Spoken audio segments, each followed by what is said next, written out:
Hi friends, Basha's Kitchenல இன்னைக்கு நம்ம ஒரு சூப்பரான டின்னர் ரெசிபி பார்க்க போறோம். Maggi Masala noodles எப்படி செய்யறதுன்னு தான் பார்க்க போறோம். ஆனா முட்டை போட்டு எப்படி செய்யறதுன்னு பார்க்க போறோம். Maggi Masala noodles நம்ம காய்கறி போட்டு செய்யலாம், அப்புறம் சீஸ் போட்டு செய்யலாம். ஆனா முட்டை போட்டு எப்படி செய்யறது அப்படின்றத வாங்க பார்க்கலாம். Maggi Masala செய்யறதுக்கு இங்க நான் ஒரு panல 2 டேபிள் ஸ்பூன் எண்ணெய் சேர்த்திருக்கேன். எண்ணெய் சூடானதுக்கு அப்புறமா இதுல 2 மீடியம் சைஸ் வெங்காயம் சேர்த்துக்கோங்க. இன்னைக்கு நான் 2 பாக்கெட் மேகி போட்டு இந்த ரெசிபி செய்ய போறேன். அதனால நான் 2 மீடியம் சைஸ் வெங்காயம் சேர்த்திருக்கேன். இதோட நிறைய நீங்க சேர்த்துக்க போறீங்க அப்படினா அதுக்கு ஏத்தாப்புல வெங்காயம் தக்காளி கட் பண்ணி எடுத்து வச்சுக்கோங்க. வெங்காயம் வதங்கிட்டு இருக்க டைம்ல இந்த pan பத்தி நான் சொல்லிடுறேன். இது மேயர் கம்பெனியோட நான்ஸ்டிக் குக்வேர். இந்த குக்வேர் நிறைய பேர் வந்து அன்பாக்சிங் வீடியோல பார்த்திருப்பீங்க.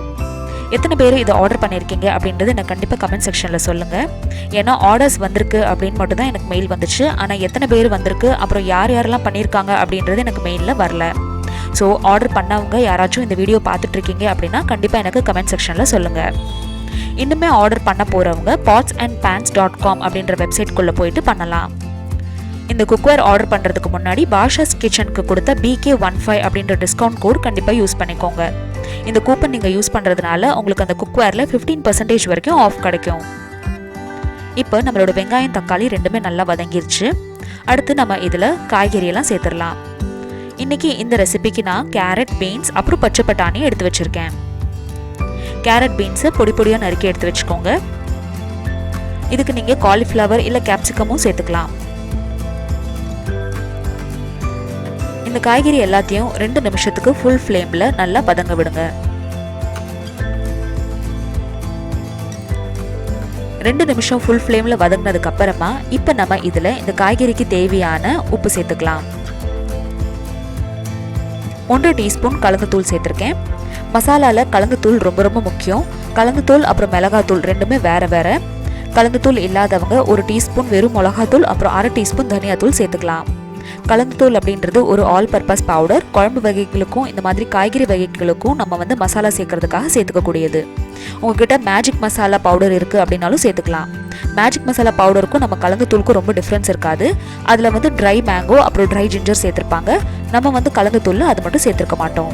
அதனால இந்த ரெசிபி நீங்கள் கலந்துத்தூள் யூஸ் பண்ணி செஞ்சீங்க அப்படின்னா ரொம்ப ரொம்ப நல்லாயிருக்கும். கலந்துத்தூள் எப்படி செய்யணும் அப்படின்ற வீடியோ உங்களுக்கு வேணும்னா கீழே டிஸ்கிரிப்ஷன் பாக்ஸில் லிங்க் பாருங்கள். இப்போ நம்ம பட்டாணியை கொஞ்சம் வேக விடலாம். கொஞ்சமாக தண்ணி சேர்த்துட்டு இப்போ நான் லிட்டை க்ளோஸ் பண்ணி இந்த பட்டாணியை வேக விட போகிறேன்.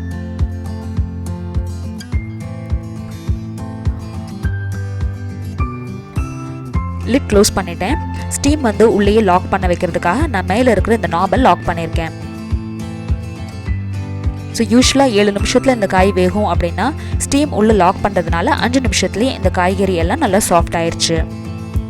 இப்போ இதை நம்ம ஓப்பன் பண்ணிடலாம்.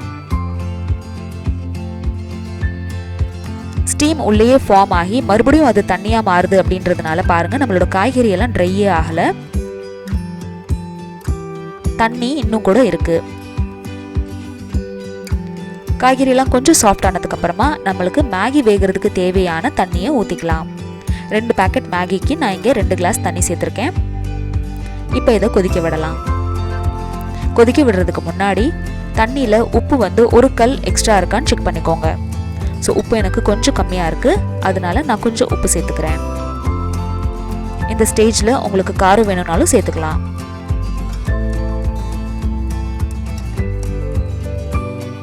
இப்போ நம்மளோட இந்த மேகி வேக வைக்க போகிற தண்ணி நல்லா கொதிச்சிருச்சு.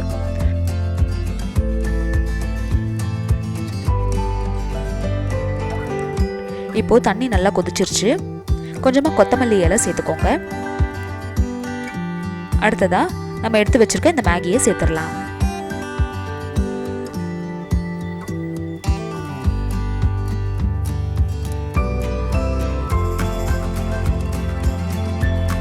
சில பேர் முட்டை மேகி வந்து தண்ணி கொதிச்சுட்டு இருக்கும்போது முட்டையை உடச்சி ஊற்றிட்டு முட்டையை வேக வச்சுட்டு அதுக்கப்புறம் மேகி செய்வாங்க. அந்த மாதிரி நீங்கள் செஞ்சீங்க அப்படின்னா முட்டை ரொம்ப ஓவர் குக் ஆகி நம்மளுக்கு அந்த மேகி மசாலாவில் வெறும் முட்டை வாசனை தான் அடிக்கும். நல்ல ஒரு ஃப்ளேவரும் டெக்ஸ்சரும் சேஞ்ச் ஆயிரும். இல்லை சில பேர் வந்து தனியாக முட்டை செஞ்சுட்டு அதை வந்து மேகியோட நல்லா மிக்ஸ் பண்ணிடுவாங்க. அந்த மாதிரி செஞ்சிங்கனாலும் முட்டையோட ஃப்ளேவர் வந்து உங்களுக்கு மேகியில் இறங்காது. அதனால இது ரெண்டுமே இல்லாமல் எப்படி இந்த ரெசிபியை செய்யறது அப்படின்றது நம்ம இதில் பார்க்க போகிறோம்.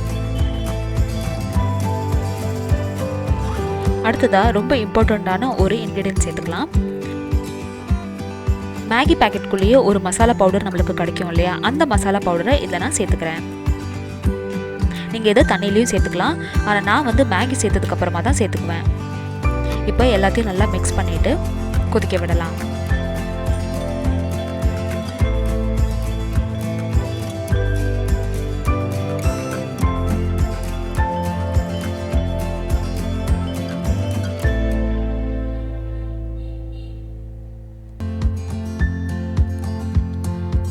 லிட் க்ளோஸ் பண்ணி ஒரு 5 நிமிஷத்துக்கு இதை நம்ம கொதிக்க விட போகிறோம் ஹை ஃப்ளேமில்.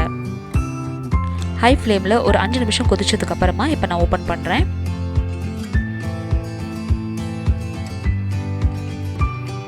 தண்ணி கொஞ்சம் ட்ரை ஆயிருக்கு, நூடுல்ஸும் நல்லா சாஃப்ட் ஆயிடுச்சு, நல்லா வெந்திருக்கு.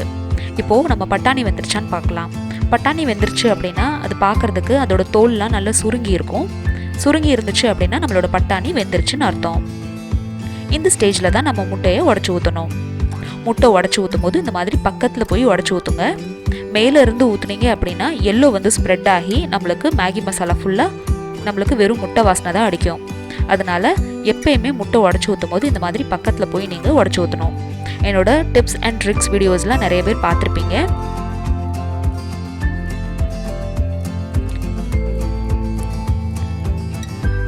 முட்டை போட்டதுக்கு அப்புறமா இதில் நம்ம முட்டைக்கு தேவையான உப்பும் மிளகும் சேர்த்துக்க போகிறோம்.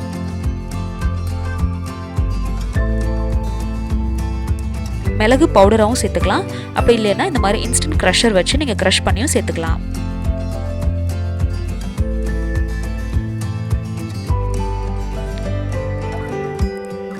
அதே மாதிரி நான் வந்து கல் உப்பையும் நுணுக்கி இதில் நான் சேர்த்துக்கிறேன்.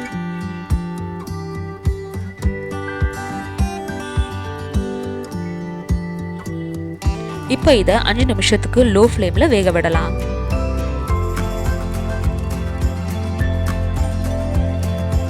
ஒரு 5 நிமிஷத்துக்கு அப்புறமா நம்மளோட முட்டை பாருங்கள் இந்த மாதிரி வெந்திருக்கும்.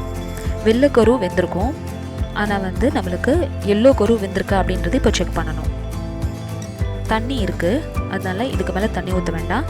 உங்களோட பேனில் நீங்கள் இந்த மாதிரி முட்டை வேக வைக்கும் போது தண்ணி கம்மியாயிருச்சு அப்படின்னா கொஞ்சம் தண்ணி முட்டையில் படாமல் ஊற்றிக்கலாம். இப்போ இந்த எல்லோ கரு பாருங்கள் இன்னும் வேகலை, அதனால இன்னும் கொஞ்சம் நேரம் இதை வேக விடலாம். எல்லோ கரு வேகிறதுக்கு முன்னாடி நீங்கள் அதை கிளறி விடக்கூடாது, அது வெந்ததுக்கு அப்புறமா தான் கிளறிக்கலாம். இப்போ இதை மறுபடியும் லிட் க்ளோஸ் பண்ணி ஒரு 4லேருந்து 5 நிமிஷத்துக்கு லோ ஃப்ளேமில் வேக விடுறேன்.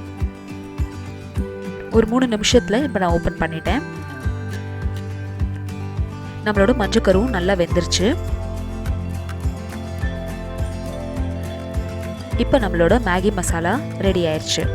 ஃப்ளேம் ஆஃப் பண்ணிவிட்டு ஒரு 5 நிமிஷத்துக்கு இதை அப்படியே ரெஸ்ட்டில் விட்டுருங்க. கொஞ்சமாக கொத்தமல்லி சேர்த்துட்டு லிட்டை க்ளோஸ் பண்ணிடுங்க. ஒரு 5 நிமிஷத்துக்கு அப்புறம் பாருங்கள் நம்மளோட முட்டை மேகி ரெடி ஆயிடுச்சு. இந்த ரெசிபி உங்களுக்கு பிடிச்சிருந்துச்சுன்னா இந்த வீடியோக்கு ஒரு லைக் கொடுங்க. என்னோட சேனலை ஃபர்ஸ்ட் டைம் பார்க்குறீங்கன்னா கண்டிப்பாக சப்ஸ்கிரைப் பண்ணுங்கள். இதே மாதிரி டின்னர் ரெசிபி நீங்களும் கண்டிப்பாக செஞ்சு பார்த்துட்டு உங்களுக்கு எப்படி வந்துச்சு அப்படின்றத எனக்கு கமெண்ட் செக்ஷனில் சொல்லுங்கள்.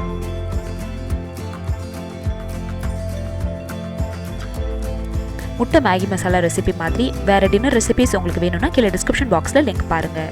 தேங்க்யூ ஸோ மச் ஃபார் வாட்சிங். பாய்.